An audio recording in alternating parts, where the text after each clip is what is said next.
teve a ditadura, derrubamos a ditadura, os militares continuaram, e por aí vai, aí teve o impeachment, aí teve o Bolsonaro, e aí nós estamos aqui até hoje falando mais de militar do que a gente deveria e do que seria prudente falar, né? Pois é, a gente tinha noticiado aqui no Jornal da Fórum, Miguel, no dia 11 de janeiro, o caso daquele bolsonarista que atacou e gravou essa ameaça, esse ataque ao Cristiano Zanin, o advogado do Lula, no aeroporto de Brasília, né, no banheiro do aeroporto. Ele vai gravando com o celular e aí ele fala que ele defende bandido, corrupto, né, faz uma série de intimidações, ameaças. O Zanin elegantemente não fala nada, né, mantém a postura ali, enfim.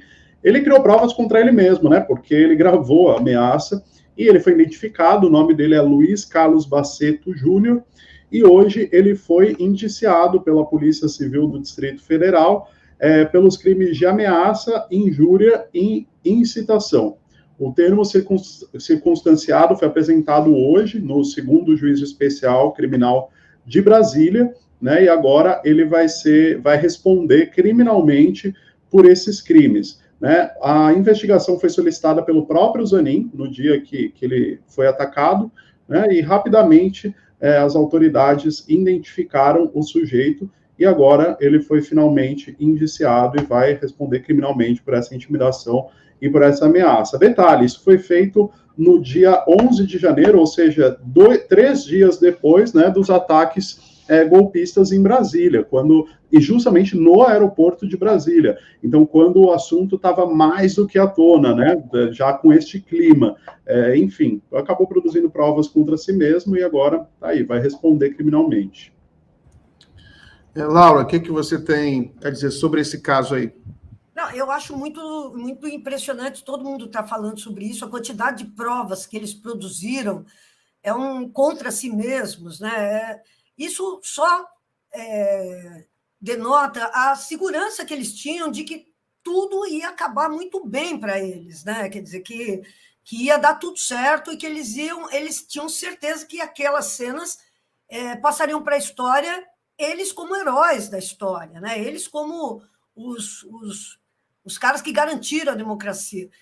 E o que a gente viu, ao contrário, foi uma reversão completa dessas expectativas, né? Quer dizer, nada do que era esperado por eles aconteceu, né? Nada, exatamente nada. Eles entraram no Congresso, entraram nos 3 poderes e não tinha um militar graduado ali para pegar e abraçar aqueles coitados e chorar com eles, ou fazer qualquer coisa com eles, né? Ou pegar e falar, olha, bater no peito e dizer, eu mato no peito essa coisa. Nenhum se apresentou, né? Por isso que eles estão tão bravos com o Exército, né? Bravíssimos com o Exército, com as Forças Armadas em geral, né?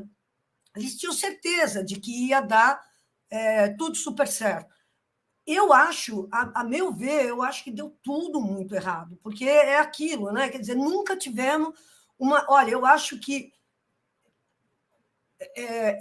sinceramente, eu nunca vi, nem na época das diretas já, eu nunca vi o país inteiro, a não ser por essas pessoas, unido em torno de um propósito que é pegar e considerar esses caras a escória da humanidade. Mesmo a direita faz questão hoje, setores inteiros da direita fazem questão de se distanciar deles, e por isso esse discurso, a direita bolsonarista. Eu sei que a direita é bolsonarista, não é só aquela direita bolsonarista, porque essa direita toda que hoje toma distância deles era a mesma que estava abraçada com eles até ontem, né? Durante o próprio governo Bolsonaro.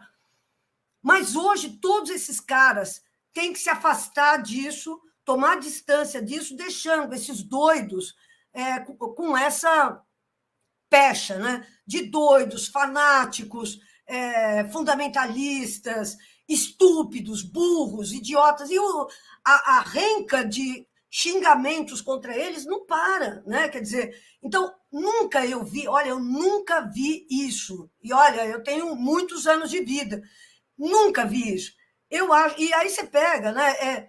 De empresário, passando por trabalhador, passando por liderança de movimento social, passando por Rede Globo, passando por aquele documentário extremistas.br que a Globo fez, Mano, você olha um negócio daquele, você fala, meu, nem parece a Rede Globo, né? Por quê? Porque é uma necessidade dos caras de se afastarem dessa coisa. Então, eu acho que foi um tiro no pé. Eu só não diria que foi um tiro total no pé, porque os militares continuam sendo muito considerados, né? Ontem mesmo a gente estava fazendo uma entrevista com aquele coronel Marcelo Pimentel, e ele estava falando, eu não me conformo que a imprensa fique o tempo inteiro perguntando para um militar o que é que ele acha que vai acontecer no governo Lula. Por que a imprensa fica o tempo inteiro dando protagonismo para os caras que não deveriam ter nada a não ser cumprir a Constituição? Então, ele reclamando que, no fim, esse jogo todo conseguiu fazer milagres, né? Por exemplo, o comandante militar do Sudeste está lá de comandante geral, né? O comandante militar do Sudeste está como comandante do Exército. Então, isso faz... E esse cara, por exemplo, foi o cara que, em 2014, foi o cara que recepcionou o Bolsonaro lá na AMAN. Então, quer dizer, apesar de toda essa bagunça, os militares ainda continuam falando mais do que deveriam e mais centrais na discussão dos rumos do país do que seria prudente, né? Do que seria prudente. Então, hoje a notícia é o CID vai para cá, o CID não vai para lá e tal, não sei o quê, como se o destino da República tivesse na mão do CID ir e o CID voltar, CID ir e o CID não ir, entendeu? Quer dizer, não é possível que a gente esteja ainda, apesar de toda a confusão que houve, nos dirigindo aos militares como se eles fossem o fiel da balança, né? Então, há um problema institucional grave no Brasil.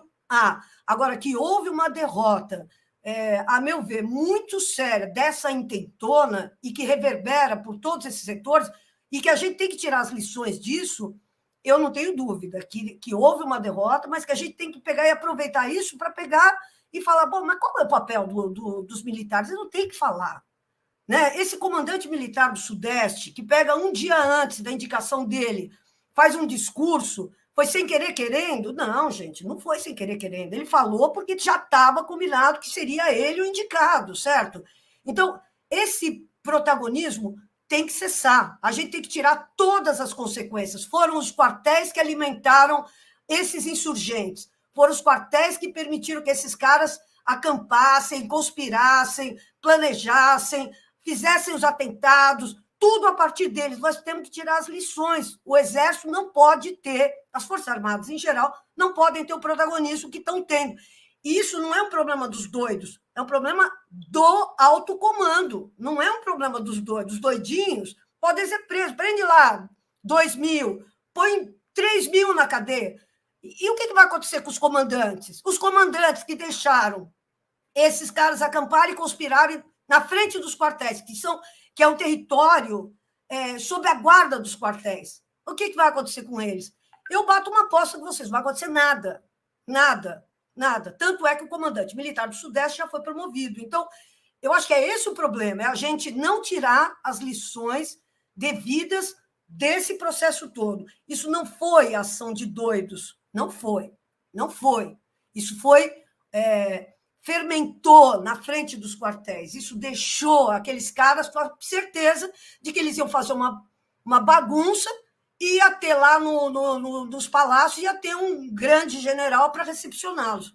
Então, eu acho que esse é o problema. A gente não está tirando todas as lições necessárias desse episódio. E tem que punir. Os militares que pegaram e acolheram esses caras na frente dos quartéis têm que ser punidos, porque senão nós vamos continuar repetindo essa farra do Brasil, né? Quer dizer, teve a ditadura, derrubamos a ditadura, os militares continuaram e por aí vai, aí teve impeachment, aí teve o Bolsonaro, e aí nós estamos aqui até hoje falando mais de militar do que a gente deveria e do que seria prudente falar, né? Ou seja, precisa ter uma reforma das Forças Armadas. Não vai dar mais para a gente pegar e olhar e falar, não, pô, coitadinho, tem os profissionais e tem os não profissionais. Tem os que querem politizar as Forças Armadas e tem os que não querem. Não é isso, gente. Vamos acordar para a vida, né? Esses militares têm um projeto de poder para o Brasil, em que eles são peça central, em que eles são protagonistas. É isso.